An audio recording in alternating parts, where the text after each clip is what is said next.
Muy buenas a todos, ¿cómo andan? Les doy la bienvenida a Historias para un Café. Antes del Neolítico, cuando éramos cazadores o recolectores, vivíamos en un mundo en el que todo era renovable. El agua potable fluía de manantiales y arroyos y los asentamientos solo tenían una premisa: tener un acceso al agua cercana. Aprovechábamos al máximo todo lo que nos daba el entorno y retornábamos orina y heces con un puñado de huesos y cáscara de nueces que se integraban al ciclo de la naturaleza. En este sentido, no nos diferenciábamos mucho del resto de las especies. Todo cambió radicalmente cuando los humanos nos hicimos productores y comerciantes. Ocurrió en el Neolítico, hacia el año 8500 a.C.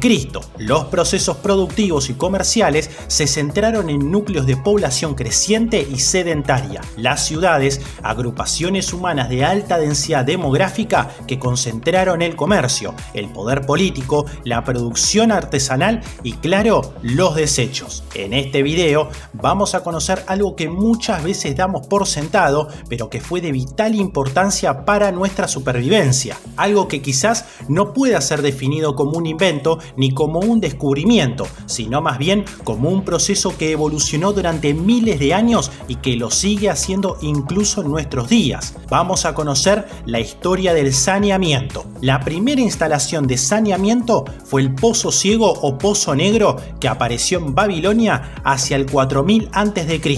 Una simple excavación en el suelo donde concentrar los excrementos que pronto se generalizó a otras ciudades del imperio y zonas rurales. Los babilonios ya habían desarrollado una hidráulica incipiente para el transporte del agua y aplicaron pronto sus conocimientos a la conducción de las heces a los pozos negros mediante el baldeo y las primeras tuberías de arcilla. Así nacieron las aguas negras, compañeras inseparables de la civilización hasta nuestros días y una tecnología asociada para convivir con ellas: el saneamiento. Ya por entonces el suministro de agua había llegado a las ciudades, pero no fue hasta el 3000 a.C.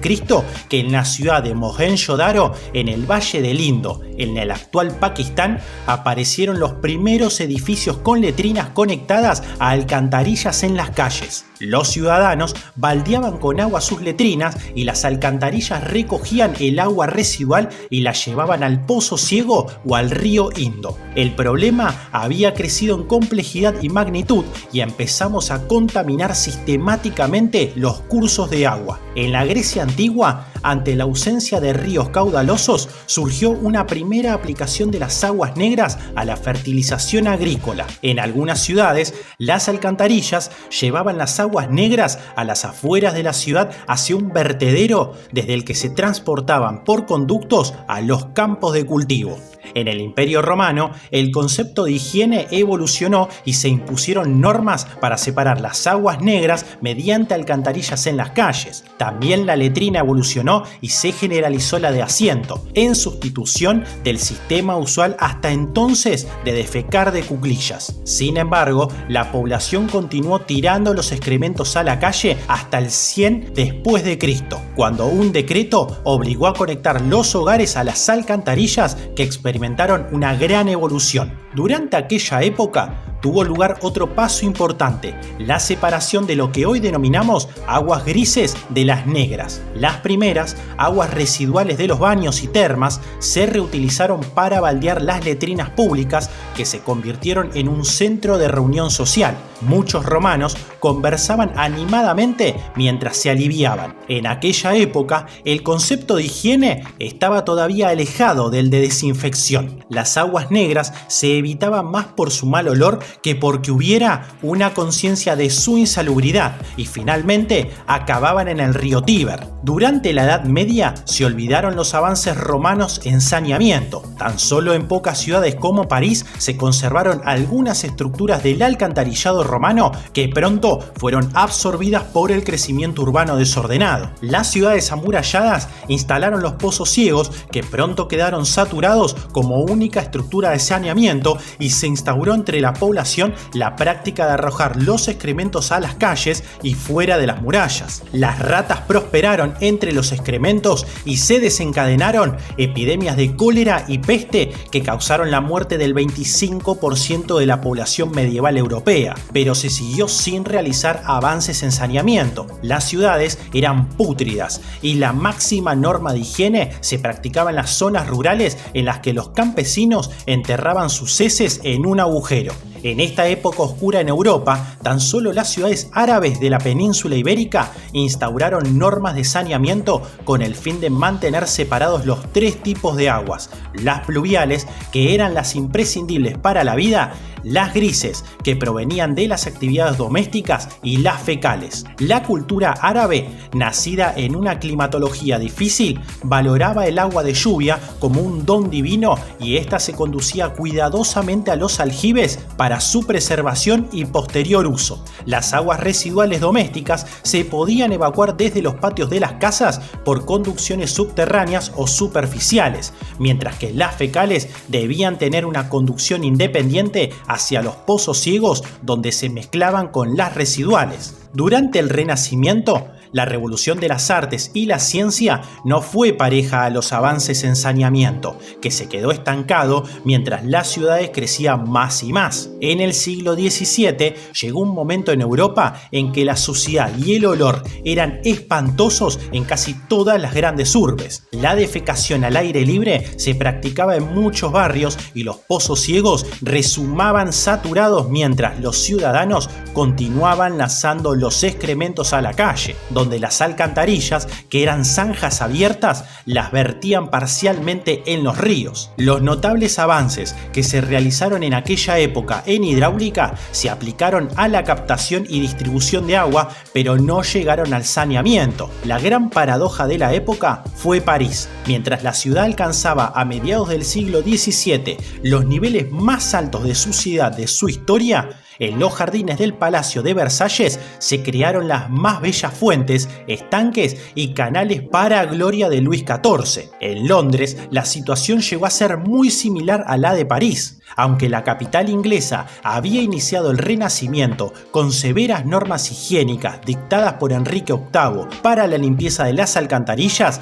la ciudad apestaba y muchos pozos negros rezumaban en muchos barrios. En las casas más acomodadas de la capital aparecieron los precursores de los inodoros modernos, un invento de John Harrington, que utilizaba agua de un depósito para baldear la letrina y llevar los desechos al pozo ciego, pero su objetivo era eliminar el olor desagradable de los orinales en los aposentos. No se tuvo clara la estrecha relación que había entre la suciedad y enfermedad hasta mediados del siglo XIX. Hacia 1830, la situación en Londres se hizo insostenible. Al tremendo hedor que expelía la ciudad se sumaron varias epidemias de cólera de gran mortandad. En una de ellas, en 1847, un médico inglés, John Snow, que había dedicado su vida al estudio de las epidemias, tuvo el convencimiento de que el cólera era causado por el agua potable que se había contaminado con la fecal. Demostró su teoría cuando la epidemia cesó en las zonas donde se cerraron los pozos de bombeo. Pocos años después, las investigaciones de Louis Pasteur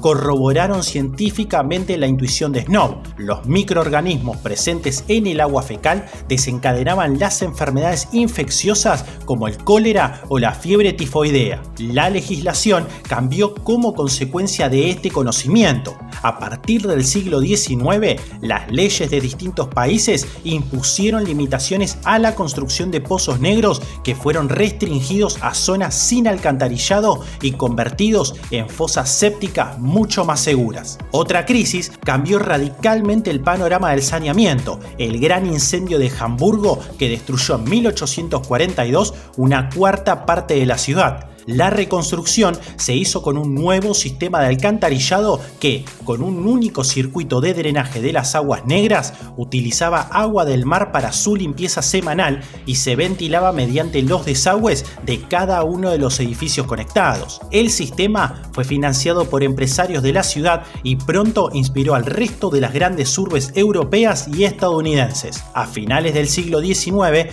comenzaron a utilizarse los avances en microbiología para tratar las aguas residuales y en 1914 los ingenieros Edward Arden y William Lockett descubrieron los fangos activos, uno de los sistemas de tratamiento biológico para la depuración de la contaminación orgánica de aguas residuales que todavía usamos en las actuales depuradoras. Sin embargo, la revolución industrial conllevó otro problema para el agua, la contaminación química, que se sumó a la fecal de las aguas negras. De este modo, se dio la paradoja de que mientras avanzamos en el tratamiento de la contaminación orgánica, los vertidos industriales comenzaron a contaminar ríos y mares, muchas veces de un modo inconsciente, con productos de los que más tarde descubrimos su nocividad: metales pesados, pesticidas, DDT, nitratos, etc. En la década de 1970 comenzó en el mundo desarrollado